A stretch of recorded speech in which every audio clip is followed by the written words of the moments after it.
Carlton, really a game of two halves here today. How do you assess the game? Yeah, it was a tough start for the lads, obviously, going one down so early. It was a great finish from Sean Morley, to be fair. But it just takes a reaction and a lot of courage, especially after going two down, to then come back and probably really, towards the end, we were the only team that were going to go and get a winner. So Really, for that half an hour, we looked at a completely different side to the one in the first 45. It says a lot about Russ, the team, and the togetherness in the squad, really, that we don't really give up at 2-0 down. yeah, listen, I mean, the manager knows what he's doing here. He's got a good group of lads that have big, strong hearts, and we don't give up no matter the circumstances. We've been backs against the wall a few times this season. We always digging deep, no matter the circumstances, and that's the kind of people we've got in the building. And it's just nice as a player to know that you're surrounded with them sort of human beings and footballers.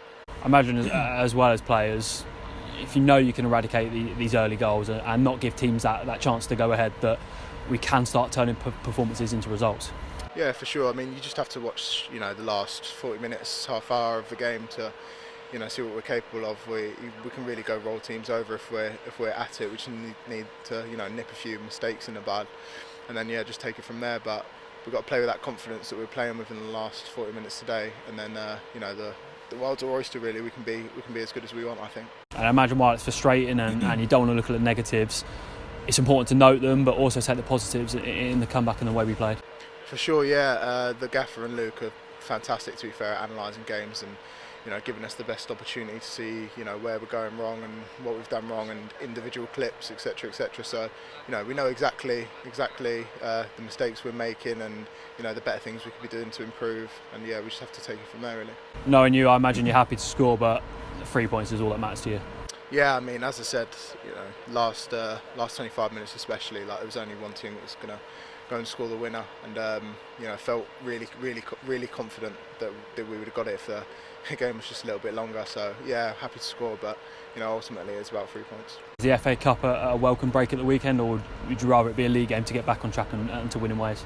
I mean, I just take it game at a time, really. So FA Cup or league doesn't really matter. They all share equal importance to me. I just want to go score as many goals and get as many points and wins as we can. Russ was very complimentary of you and the way you took to coming off the bench. How important is it for you as one of the senior players and one of the leaders in that dressing room to have that attitude and not let your head drop if you are named on the bench? Yeah, it can be tough at times, for sure, with players coming in and out of the team, but with this new schedule, it's a lot of games, and player management is of vital importance at this time to stop from injuries happening and stuff like that. So you've just got to be prepared at all times, no matter your role, whether that's starting or coming off the bench or even missing a game or two at times. So you just got to keep the positive mental attitude and get your head down, really. And it was high praise for the way you played alongside and worked with Cameron Jerome tonight. For still such a young striker in yourself, he must be perfect for you to learn from. Yeah, definitely. I was learning from Cammy from a young age when he was at Norwich, so it's led to play alongside him now. I think, to be fair, I'm not sure how many games we've actually played together, but every time I do, feel like we're going to make chances for each other, and we're going to work well together. So yeah, it's just a good way to enjoy football. Some good news coming out this week from the government, and the fact that we could be allowed up to 4,000, potentially 2,000 fans in Stadium MK in the coming weeks.